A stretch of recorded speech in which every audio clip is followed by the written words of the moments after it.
Alright, and dito na naman tayo, Attorney Tang, ha? Sa bagong serye na pinamagatang wala na bang pag-asang ma-acquit pag na-deny ang petition for bail. Medyo komplikado tong natin, topic natin na kasi kailangan napanood nyo na yung vlog natin na petition for bail and missing sa Bongeros. Kasi ganito, no? Unang-una, ano ba ang petition for bail? Para saan ang petition for bail? Meron kasi nagtanong sa akin na, so attorney, ang pag-asa na lang na ma-acquit is pag nag-grant ang petition for bail. Yun ang tanong niya, which is ang ganda. Okay. Medyo malalim nga lang. Kailangan muna nating maintindihan kung ano ang petition for bail, para saan ang petition for bail. Okay, dito ibe-basic na natin.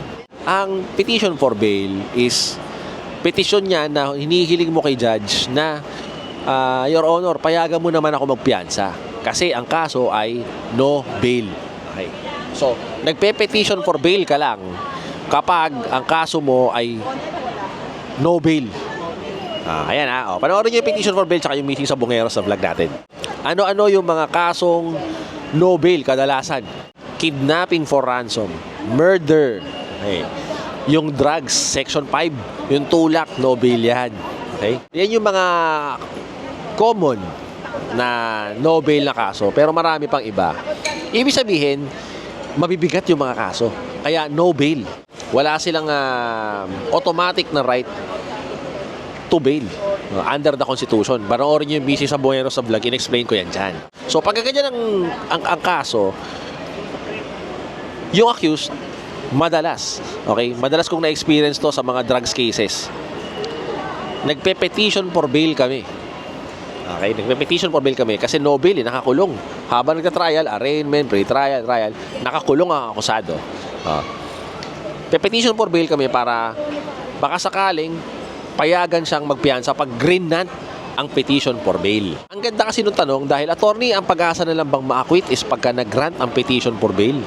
Ang ganda ng tanong kasi pag nga naman grinant ang petition for bail, ibig sabihin the evidence of guilt is not strong. Di ba? The evidence of guilt is not strong. Ibig sabihin, mahina yung ebidensya para patunayan guilty yung accused. Kaya sige, i-grant ko tong petition for bail. Yun. Okay? So, ang tanong niya, attorney, yun na lang ba ang pag-asang ma-acquit pag nag-grant yung petition for bail? Hindi. Okay? Hindi. Bakit? Explain ko na. Personal experience ko. Marami na akong na-experience na dine-deny yung petition for bail ko. File kami ng petition for bail, i-deny ni judge.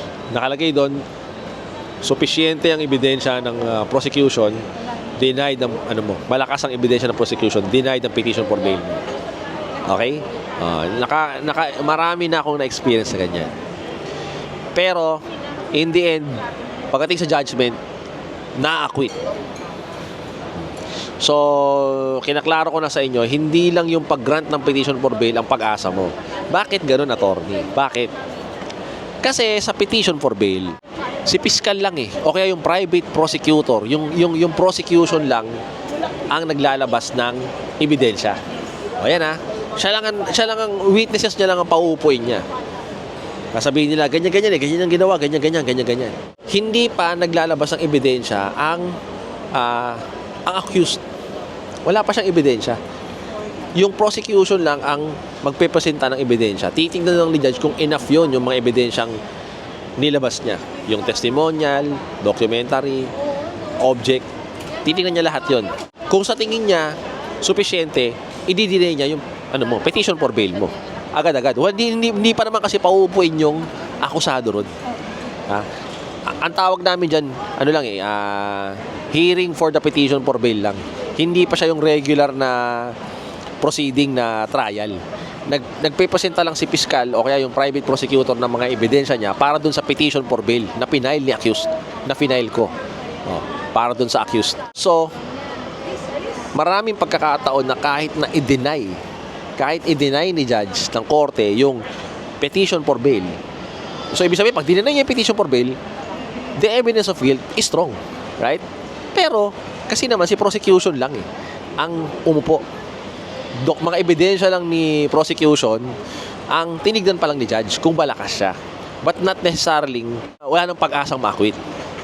Kaya nga sabi ko pag nag-grant ang petition for bail, anong ibig sabihin nun?